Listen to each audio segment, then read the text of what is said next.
Welcome to the Body Smart Podcast, where we remove roadblocks to fitness and health to empower you to master your health habits. We help you become body smart. Hello, everybody, and welcome to the Body Smart Podcast. We've got another special guest in here today. I'm really excited about it to have Ben Van Beekum in the studio with us. So we just did an awesome metabolic test. He crushed it. Really fun to do to have him in here. And now we're going to chat a little bit about his running and running career. So he is an Ogden local athlete that has been crushing it for years. He works at the Utah Running Shop. So if you need shoes, he's the guy to go to. Downtown Ogden, awesome stuff there. He's also on the Utah Running Elite team. Has quite a few notches on his belt with those guys. Yep. He's a UCAN sponsored athlete, and he's repping UCAN today. So UCAN, great energy supplement, right? Yeah. So oh yeah. a lot slower release stuff. So Super good stuff. Starch. Good Yep. stuff. Super starch. Yeah. Yeah. So good one to check out if you're looking for again some energy while you run. Go talk to Ben down at the Utah Running Shop, and he can tell you more about it and get you hooked up. So anyway, really excited to have him in here. Ben, tell us a little bit about yourself, kind of where you're from, and how your running journey began. Yeah. I'm from North Ogden, born and raised. Nice. Still live there. Love the community there. Sort of my running background, I had no running experience at all throughout junior high, high school. I didn't run in college or anything like that. Yeah. I got overweight. I was 210 pounds. Wow. And decided I didn't like myself anymore. So the journey started by stealing my dad's running shoes out of the closet. That's and crazy. went and tried to do a 5-mile loop, which I didn't know how far 5 miles was at the time. Sounded like a good distance. Yeah, it sounded good. Just a big loop around the neighborhood, and got about 2.5 miles and couldn't walk anymore. Oh no. And I was basically off the side of the road, and so my mom's friend saw me, and I waved her down, and she gave me a ride back to the house, and I'm like, that's the hardest thing I've ever done, so I'm gonna go do it again the next day. Wow. And so I just started running a couple miles every day and sort of dialed in where I needed to do, and over the years, man, I've been lucky. That's Been able awesome. to drop the weight and been able to run good. And How long ago was that? 15 years ago. 15 years ago. 16 years ago about. Wow. So we were talking the other day. You had just kind of barely gotten married, or before that? Yeah, or? right before that. Right before that. Yeah. Wow. Yep. That's crazy. Yeah. So kind of that late teen or early 20s years and stuff. Yeah. Okay. Cool. That's a pretty cool journey, actually. So started running just every day. Yep. Built up from there. Yeah. So it's interesting, I guess, just because a lot of the elite runners that we talked to did kind of have that, ran cross country in high school, went to college. Yeah. Like the guys at your level all kind of, most anyway, have that background. Oh yeah. And so that's pretty crazy that you've been able to build up to, several podiums, several wins, doing pretty awesome on the local racing scene. Yeah. And it started with just I guess I should probably get in shape. Yeah. I think I owe a lot to, a lot of the coaches around here too. I think one of my good coaches that I had and good friends of mine still today is Paul Pilkington, Weaver State. Yeah. And he saw me running one day and he's like, "What are you getting ready for?" I don't know. I think I'm running a marathon. Yeah. Well, what are you doing? I have no idea. I'm just running, He took me under his wing for 4 years and sort of gave me the ideas of speed work, tempo runs, and mixing it up a little bit and just not doing the same thing every day and getting stagnant with my runs. And that's where I sort of saw my running career take off. Yeah, saw some potential there. First race with Paul, I think we knocked 30 minutes off my marathon time. Wow. And then we started just plugging 10, 15 minutes every single time. So that's so awesome. Yeah. So I owe a lot to him. Yeah. How'd you meet him then? Just running on the track up at Weaver, or where were you? Yeah, just running.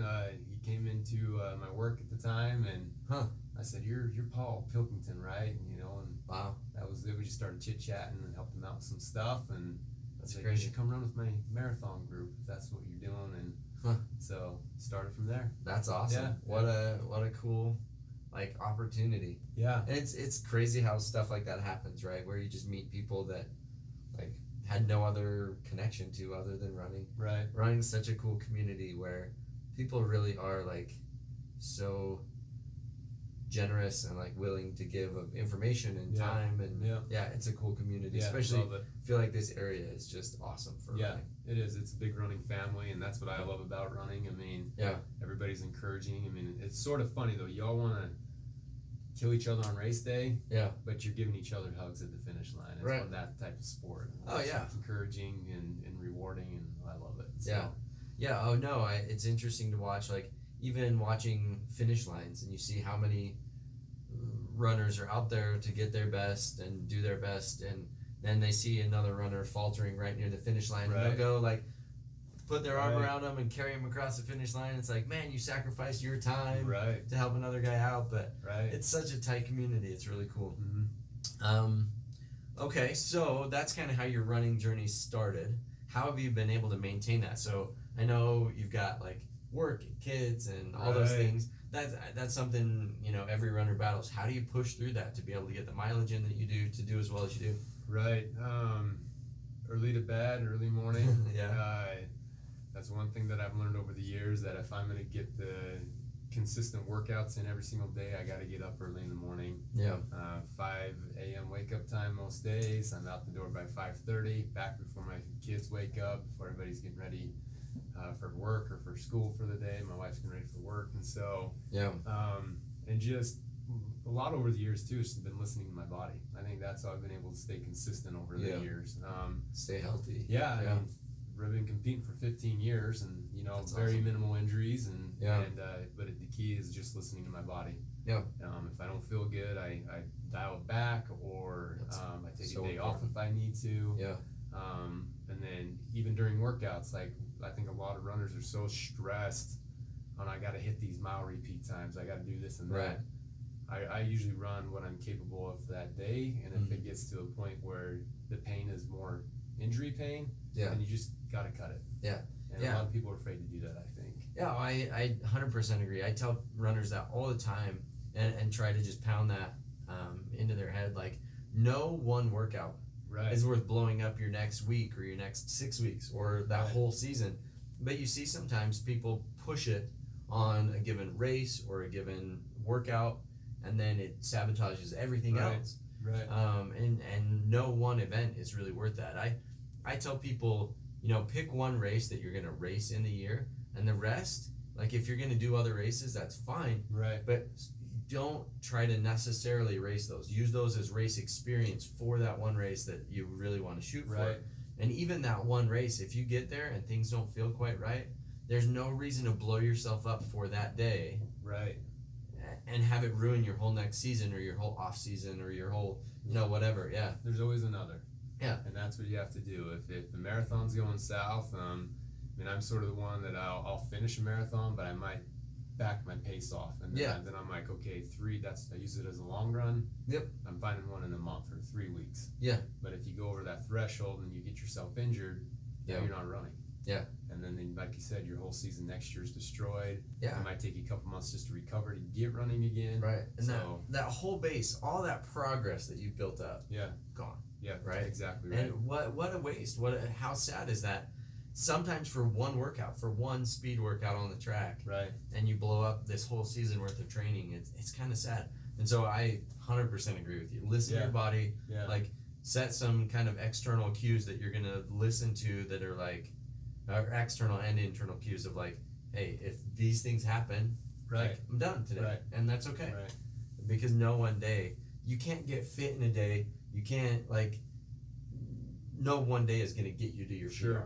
It's that collection of days. And so, well, adding on to that too is I think a lot of runners in general, I think sort of bad for the running too, is taking time off. I think consistency is key. And I've always preached that. I get asked advice. What advice can you give me for running? And I'm like, stay consistent. There's really no off season for running. Because if you take time off, it's like you said, you've lost everything that you've gained. And then when you're coming back, you're trying to, sometimes we start at the level that we think we're at, and the injuries come.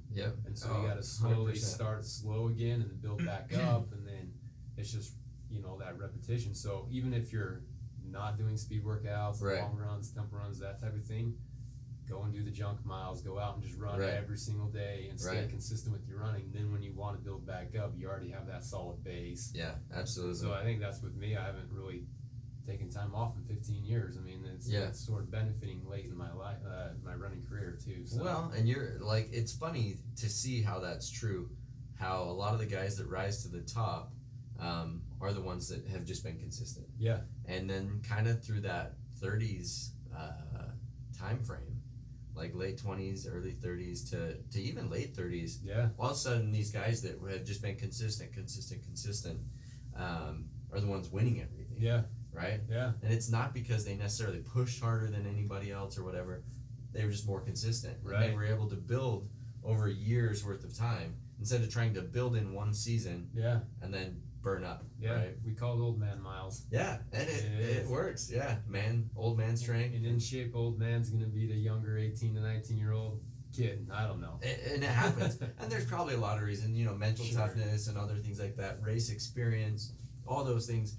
But a lot of it is just building that base over time and never letting it drop off too much. Right. And injuries and other things are where that drops off. Taking time off, I agree with you. It's kind of a slippery slope. People think that healing happens when they rest. Right. And it doesn't. The way our body works is it responds to the cues that we give it. Mm-hmm. And so if we tell it to take time off, if we tell it to rest, right, well, we do. Right. But our body builds up, so it'll heal, but it heals to the level of the rested level. Right. Instead of healing to, I'm here, and I want to push to here, but in the process of pushing to there, things got a little beat up. So if I back it off to here, and let it build back up to there, and then slowly build back up. Sure. Does that make sense? Yeah. Just backing off a little bit, that we're not keeping that tissue, whatever it is, irritated. But not stopping altogether, because the body will heal, but it'll heal down to the level that you're using it. And I think a lot of runners, make mistakes with the healing process too, because say they're doing a workout, right, a high intensity volume workout. Yeah. We want to get fitter. I want to get faster. So they think, okay, that's what's going to get me fit and fast. Right. That's completely false. Right. The recovery for the next 3 to 4 days before your next workout is what's going to get you fit. Yeah. And so you go into the workout the next day and you listen to your body, you go slow. I think a lot of times we go too fast the next day. Absolutely. You're like, I'm not feeling that good, but I'm going to still clip off 7-minute pace when I should be running 8:30s. Right. And I think a lot of people make that mistake where if you just slow it up on the easy days, you're going to see more of a maximum benefit on race day and on your next workout. Absolutely. I preach that all the time. The average marathon winner actually runs 80% of their miles, like 1.5 minutes to 2 minutes slower than their actual race pace. Right. Like 80% of their miles. And I mean, when they go though, they push all out. They push hard, but majority of their miles are just getting in miles. Yeah. Just training their body. So this is how I explain it to people: is training your body to be metabolically active for long enough for whatever distance, and then as you work on that, just getting your metabolism to be able to run for 2.5 hours. Right. Then the pace comes as a natural result of getting more and more efficient and more effective. Right. But, if you want to do a sub-3 marathon, you should fairly regularly be running for 3 hours. Exactly right. And then just slowly build up how much mileage you're getting in that 3 hours, right? Right. And so, easier said than done. Sure. But the consistency is where that comes in. Right.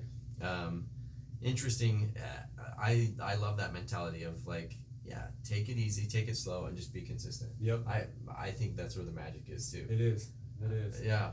So, as you got into running, and started to learn these things, sounds like Paul Pilkington taught you quite a bit. He did. And helped you out quite a bit. Yep. Where did your journey for selling running shoes begin? Yeah, so I actually started with Striders. Yeah. They were locally owned. John Wojciechowski. I actually bought my first pair of running shoes from him. Oh, cool. And he actually reached out to me. He heard me and my wife were having my first kid, and was like, "Hey, I don't know if you need extra money." So I'm like, "I'd love to work here." So everybody needs extra money when you have a kid.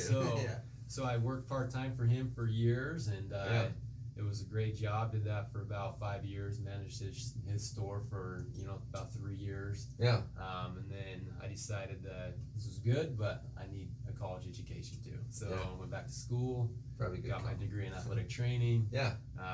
And so that's sort of my background with. That's why I love the body, love athletes, I love injury prevention, all that stuff. Yeah.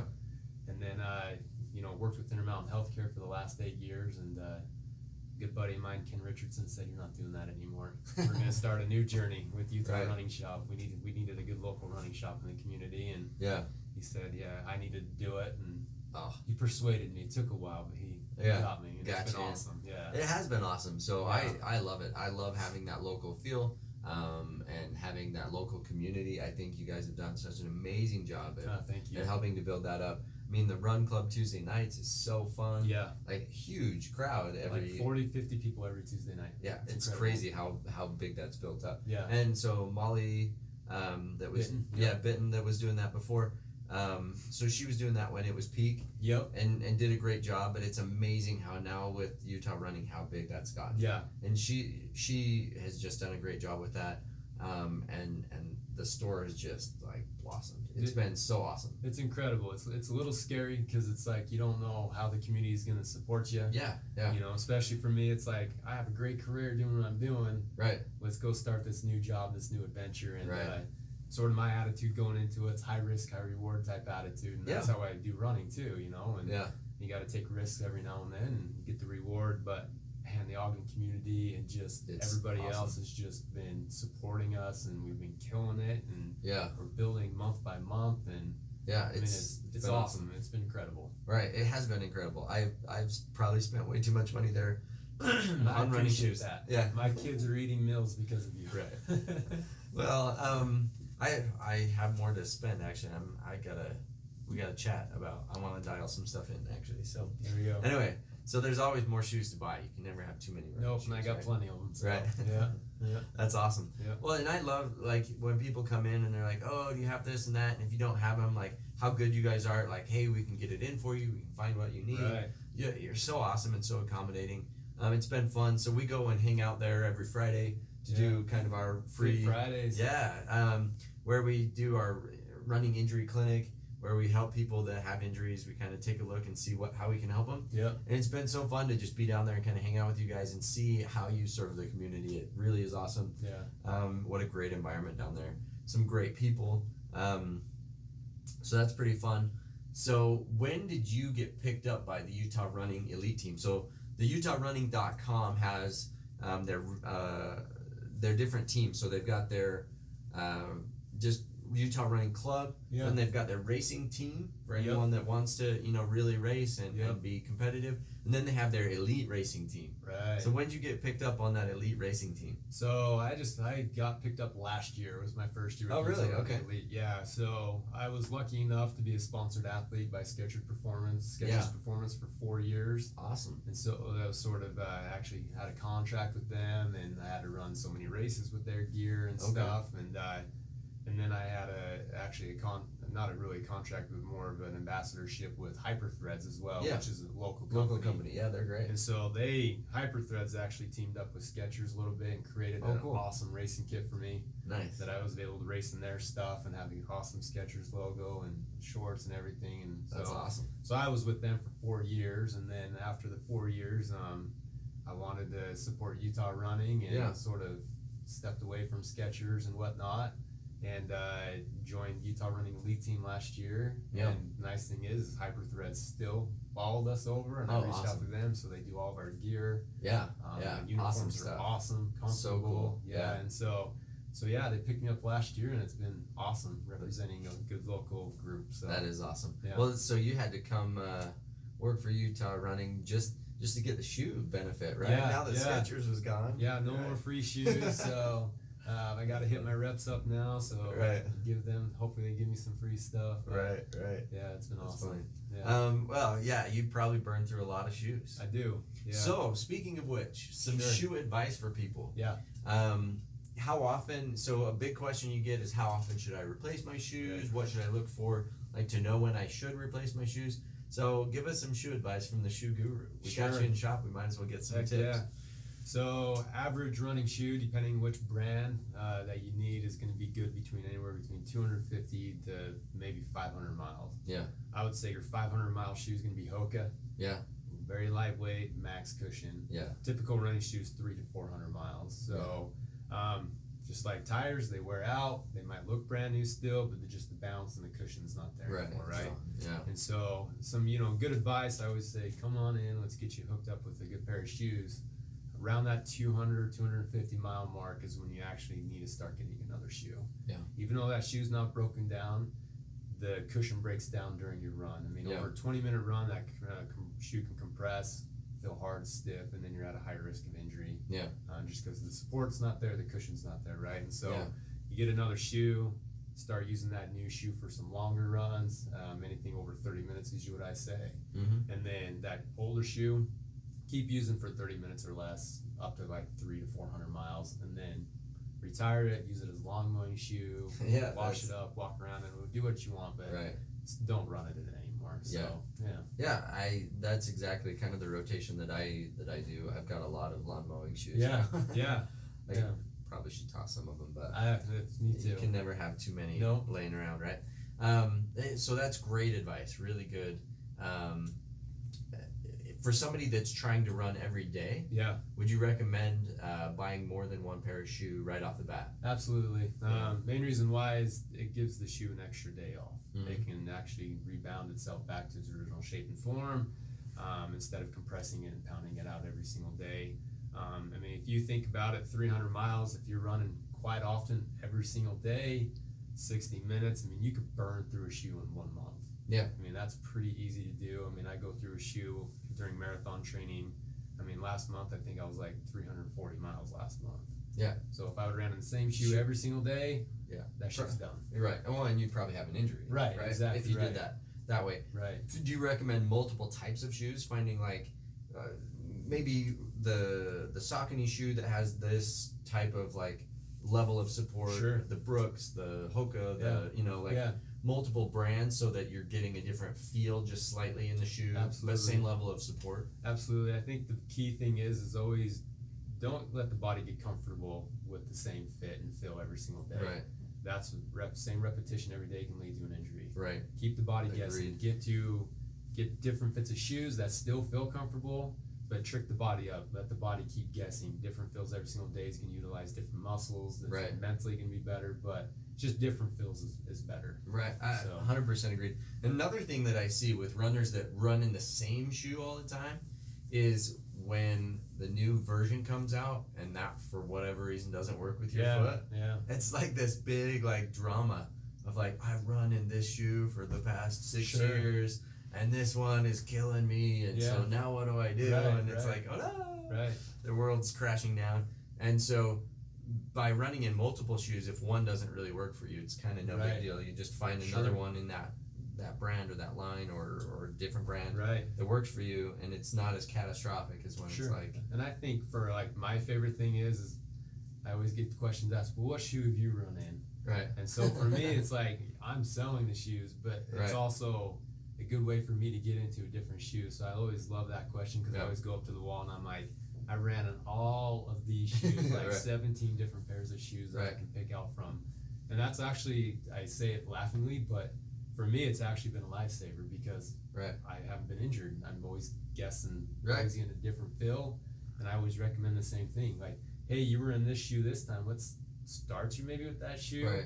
But let's throw some other similarities out to you, and maybe let's recommend switching brands back and forth. So now you have 2 or 3 brands maybe that you like, instead of just the one brand. Yeah. And then if that one brand, like you just said, is not available, or they switch it, now you have a couple of different brands you can mess around with and play with. Right, absolutely. What do you tell people that are like, yeah, but that's expensive? I mean, a running shoe now can be up to $150, $160. Sure. I mean, we have a $160 shoe in our shop, you know? So, running shoes are expensive. So the best advice I can give anybody is that never go cheap on your shoes or your mattresses. You're going to be spending most of your life in both of them. Right. And so splurge And it's not really splurging in a sense. Right. I mean, if you want to do the math and average out the $1 per mile, I mean, it's pretty pennies. cheap. Yeah. It's cheap. It's pennies. So, but that should not be like a worry when you go in. Just know that that's what you're going to be spending. Yeah. And most of the time you're not going to be spending that much. It's usually 120 to 130. Yeah. But that's just an expense to save you from a doctor's bill too. That's right. what I say. That's what I always say.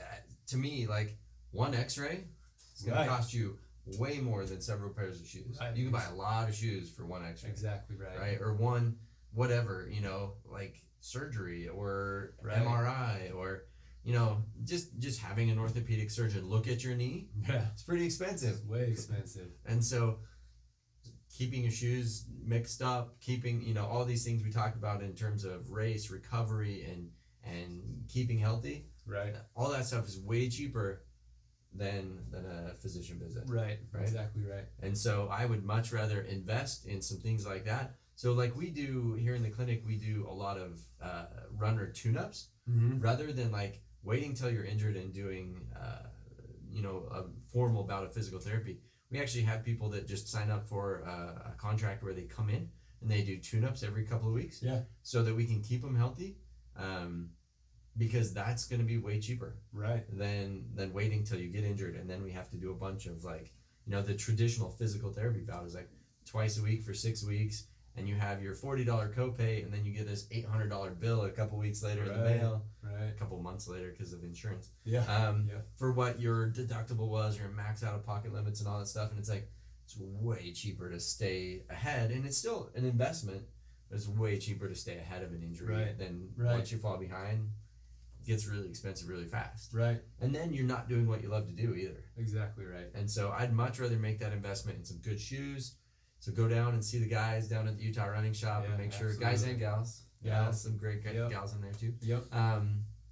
But go see them. They will get you hooked up and make sure that you stay healthy. That's our big thing here at Body Smart is we want to keep runners on the road. Right. And I know that's what you guys are shooting for too. And the more runners you have, the more money you make. So that's always good. Exactly. But it's also builds that community, which you guys have done such an incredible job of building. Right. At Utah Running Shop. And I think with Utah Running, I mean, with the whole staff and crew that we have down there, I mean, I got to sort of brag about them because we take things a little bit more, personal, which is awesome. But our staff, my background's athletic training. Yeah. Logan, the assistant manager down there, he has an exercise science degree. Yeah. Ashley, that's down there. She's going through school right now, but she's worked with Boulder Running Company, Colorado Running Company. So she has a lot of background and experience there.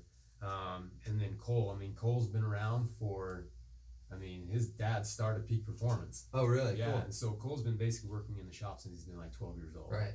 And so, his knowledge and background of running and shoes, and plus he was, owns Utah Valley records for hurdling. Oh, so that's 100 cool. meter hurdles. He's, owns those records. So I got, the distance background. If somebody comes in and says, I need some track spites or I need to do some sprinting, what you got from him, like, Cole's your man. Yeah, that's Cole, awesome. Cole can do it. And so we got the whole entire staff. And then if you want to come and see Braden's excellent too. He's going through school, but girls just come in because of his beautiful hair. And that's what everybody comes in for. That's awesome. Shout out to Braden and his beautiful hair. We love Braden. Did you ever hear the story about Braden? No. It's off subject a little bit. That's all right. Braden ran the Ogden Half Marathon this last year. Yeah. Ran phenomenal. Yeah. But Braden's hair is super long. And he keeps up in a man bun, but his hair was down to his shoulders. Nice. So when he was running down the finish line chute, they actually held the women's finish line tape up for Braden. So when he came through, they were saying, "Here comes our first female finisher." So that's our joke of the shop. That Braden actually won the Ogden Half Marathon as the first female finisher. That's awesome. So, yeah. Oh, that's embarrassing for the race, right? Yeah, I'm sure they were like, "Oh no!" Yeah, he came through, and we were all giggling and laughing. It was pretty fun. That's pretty awesome. Yeah, Braden will like that. Yeah, that's great. Oh, that's a pretty good story. And now we will immortalize that. Sorry, yeah. No, that's good stuff. But see, that's fun though. That kind of community that you guys have there at the shop, that you guys can kind of poke around and joke around with one another, and it's fun. Yeah. It really is a cool environment down there. I love it down there. So go check them out. UtahRunning.com and Utah Running Shop. Look for them on Facebook, Instagram, everything, and their website. Join. That's another thing. Join the Utah Running Club. There's a lot of benefits. And again, a great community. So that's a fun thing to do. I've had the pleasure this year of sponsoring the racing teams. And it's been such a great affiliation for me. It's been an awesome opportunity to be part of it. Love that stuff. So anyway, thanks so much, Ben, for being here. Awesome to get to know you a little better and hear your story. And hopefully that inspires other people to go out and just start moving. He didn't have to start big. He didn't have to do a ton. Start small. And built up, and it's the consistency's key. Exactly. Love it. That's a great message to end on. Everybody can change today. Awesome stuff. You just have to start small and build. Awesome. Okay, thanks so much, and we'll catch you on the next episode. See ya. Thanks for listening to the Body Smart Podcast. Join us in the Body Smart community on Facebook to share your successes or ask a question for our next episode. Now get out there and take the next step toward living your active lifestyle.